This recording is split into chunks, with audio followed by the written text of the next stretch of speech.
Black people, we need to lock in. Welcome back to a brand new episode of Gen Z BTC. It's me, Satoshi Guapamoto, and today it's a brand new episode of Blacks for Bitcoin. It's been a minute since I dropped one of these.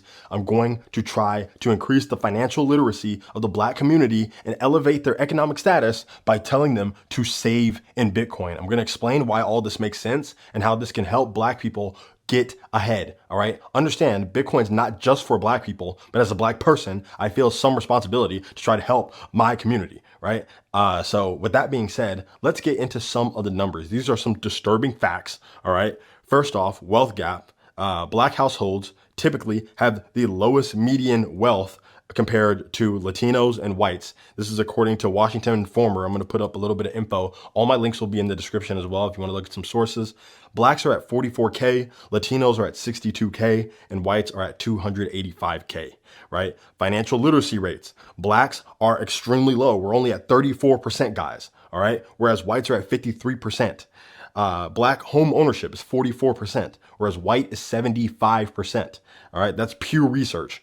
When it comes to income and savings, Black families generally have lower income and they have lower savings rate, right? Which means that their contributions to their investing is also limited. Right. So all of these things kind of coalesce together to create an image for Black people that they cannot get ahead. Right. And then this kind of reinforces whatever victim mentality that they've been fed their whole lives. And they end up seeing that white people are doing better than them. And the whole thing is like, oh, well, I need to either take stuff from them or they need to give me stuff or it's not fair or whatever. I'm not going to sit here and say that everything's fair. All right. It is very true that historically it has been unfair, right? If you think that that's not true, you're a coper and a liar and a moron and an idiot, right? Historically, right? Banks have redlined against Black people. They have not given credit or loans to Black people. They have not helped to start businesses for Black people, people who wanted lines of credit or whatever. There's been a lot of roadblocks, a lot of obstacles in the way for Black people to get ahead financially, right? And that's because the system is created and it was predicated off of an era where Blacks were down here and the whites were up here, right? So you've been inherently kept out of that legacy financial system, right? That's a system of bias. That's a system based on people, right? People are greedy. People have their biases. People can be racist. But that's why I'm telling Black people they have the opportunity to move to something that has no bias, that is truly for anybody, and that no one can discriminate against you in. This system is non-discriminatory because it has no identity. It is completely neutral. That system is Bitcoin. That's why we want to start saving in Bitcoin. This is a major key. All right. Pay attention. Now, why do we want to save in Bitcoin? Well, partially because Bitcoin is the best financial asset for you to hold. All right. Black people do not hold a lot of assets. Black people have a lot of liabilities. All right. What's the difference between an asset and a liability? Long story short, a liability costs you money. An asset makes you money. It's generating an income for you. It's increasing in value over time. All right. That's extremely important because the main thing that helps rich people to get richer is that they're not necessarily working harder. They're just working smarter. They're doing things that make their dollars work for them. They are not working for dollars. All right. This is not just like a white thing or like an Asian thing. This is for anyone who understands finance, who understands money, where money comes from, where wealth comes from, and then how to hold on to that wealth and make it work for you. All right. You don't want to be working for dollars. There's going to come a point where you're getting old, right? And the government's going to be like, hey, the retirement age is 75. What do you think you're doing, little buddy? You're not retiring. Also, no more Social Security. That's running out in 2033. So do not expect someone to come save you or give you a handout or just pass you some money because you don't have any, right? We need to completely kill that mentality. Like there is no 40 acres and a mule.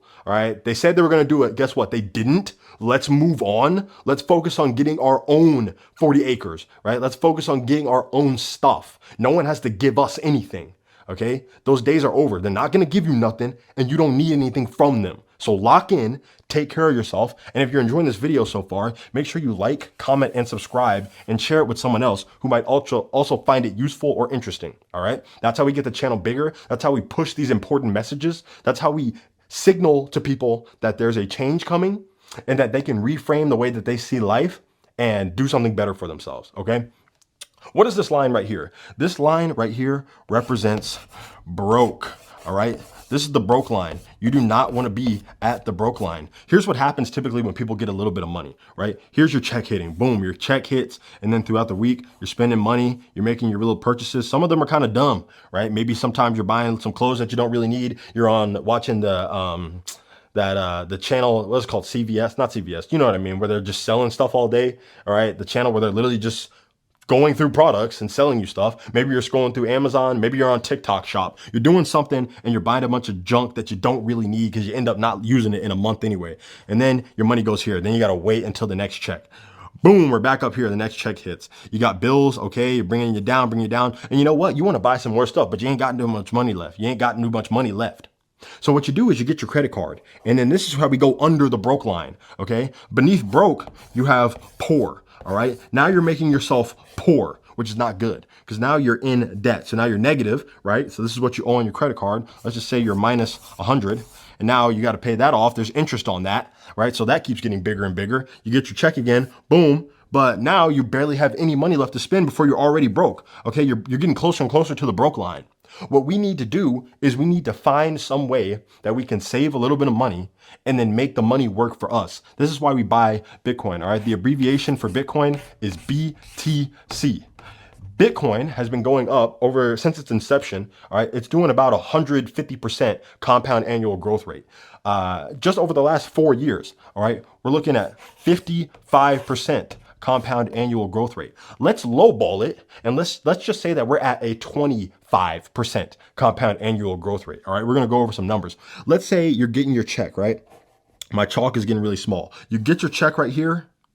And then you say, you know what, no matter what, I'm going to save a little bit of money and I'm going to make sure that my broke line is actually right here. So I'm never going below this broke line. That way I'm saving. All right. So you're cut back a little bit. Maybe you eat some ramen. You know what I'm saying? Whatever you got to do. You might carpool. You might stop going out so much. Whatever you have to do to cut, you do that. Then your broke line is right here. So you end up saving a little bit of money. Then your next check comes. Boom. Now we're up here. We're not so close to the broke line. We're getting a little bit more secure. We're spending. We're paying our bills. We're coming down here. Then our broke line's right here. Okay, we're stepping up again. Another check. Boom. Something else hits. Then maybe there's an emergency. You come all the way down here. You're still not at broke because you saved so much money. You had a little bit of a cushion. All right. So still we're moving up our broke line. In the meantime, what are we doing with this saved money? We're putting the saved money into something like Bitcoin. We don't want a savings account that's only giving us 4 or 5%. All right. That's a good starting point. But if you want to actually get ahead in life, no one really made it by just putting it in a high yield savings account because that only gives you about 4%. And the rate of inflation is like 7 or 8%, right? The real rate of inflation, which means that even if you're saving 4%, you're getting poorer because you're not beating something called the hurdle rate. You have to beat the hurdle rate. You have to beat inflation if you want to try to get ahead in the economy. All right. There's a reason why you need more dollars to pay for everything. It's because the dollar is being debased. The dollar's value, the actual pieces of paper, they're buying you less stuff. All right. That's why things seem like they're getting more expensive, but really it's the paper getting more useless.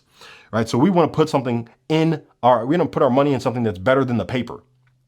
Right. And the best thing in the world right now is Bitcoin. The least biased thing in the world right now is Bitcoin. The least used thing right now is Bitcoin. All right. You want to get ahead. You want to buy something that goes up really fast. You want to buy the next Amazon, the next Apple, the next Tesla, the next Google. Right. Bitcoin is that next thing. All right. You want something that is available to everyone. All right. That is highly useful and that no one knows about. Okay. When Apple was first coming up with the Macintosh and everything, they were highly useful. No one knew about it. Right. And they were highly undervalued. And then we saw it explode to where they're at now. Right now, Bitcoin is extremely undervalued. So while you have your money inside of Bitcoin, right, if it's going up over the last couple years at 25%, let's say we go out 4 years or 5 years and you're doing 25% on your money. The important thing here is that if you have a 25% compound annual growth rate and you save $1,000, let's just call it 1,000. You save $1,000 every year. After 5 years, okay, you're going to have 10K. You're going to have 10 bands. You might say, oh, that's not that much. Okay, well, do you wish you had 10 bands right now? I'm sure you do, right? Let's say you do it for 5 more years. Your 10 bands turns into 42 bands. All right. That's 10 years of you just saving 1,000 and then letting your money work for you. All right. If you could go back 10 years right now and give yourself $42,000, would you do it? Yes, you would. And that's assuming 25% compound annual growth. We are at 55%. That's what it's been doing over the last couple of years. And that's with barely any adoption. So while we're doing this, your money's going up, you're spending, right? You're paying bills, but overall, you're getting further and further away from the broke line, okay? You are stepping your way up. Compound annual growth is something that people don't really understand. Exponential growth is what people don't understand. Look at how far away you get from broke when you're saving your money in something that moves so much quicker than you can, right? At the end of the day, you need to find a way to make money while you're sleeping. You got to find a way to make your money work harder than you can. All right. Your money can work harder than you because it doesn't get tired. All right. It doesn't need days off. It doesn't need vacations. It just keeps grinding away every single day. All right. This is how people's net worth starts to explode and balloon upward. Right. Because once you get a big enough savings thing, you're literally halfway to 100,000 after just 10 years of saving. Right. Imagine the people who start doing stuff like this in their 20s. Right. This is how people get ahead. This is how you create generational wealth, especially if you're a Gen Zer. This is Gen Z BTC. I know some people might be a little bit older. If you're a millennial, maybe you're in your 40s, whatever it may be. Dude, like this doesn't apply just to young people. It's just that young people have more time typically, which means that you can build your stack bigger. All right. We need to focus on the fact that your dollars are losing value. All right. When you look back at the COVID era pandemic, right? They gave everyone $1,200. They were giving out PPP loans. They were giving businesses all this money. That's why we're seeing the inflation that we see today. All right. And to give you an example, right? They flooded the market with money. They flooded the market. They made dollars less valuable because they made so many of them. And you might say, well, I didn't have any money. I don't have that much money. My little $1,200 is gone already, which, yeah, of course, individuals got the least amount of money. It's businesses that got the most money. Again, it's a biased system. It's biased towards corporations, towards companies, not towards individuals. All right. You need a system that is not biased towards individuals. Understand, you don't need to buy a whole Bitcoin. It's about percentages. All right. You need to take $1,000. That doesn't buy you a whole Bitcoin, but it going up 55% gives you more dollars. It gives you more purchasing power. It puts you ahead. It gives you economic stability, and it gives you the ability to climb the economic ladder. All right. You don't want to be at the bottom. You don't want to be at broke. You don't want to be at poor. This gets you out of debt. This gets you out of debt. This gives you a surplus. That gives you the opportunity to try to move forward in the economy, upward growth.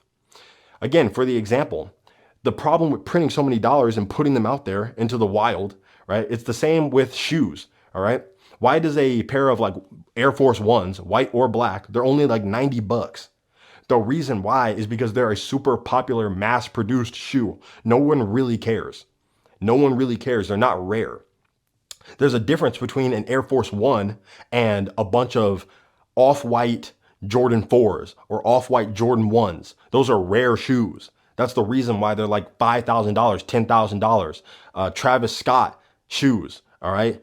They're very hard to get your hands on because there are not a lot of them. If they mass produced the Travis Scott fragment shoes, they would not be worth so much because everyone would be rocking them. Everyone would be wearing them.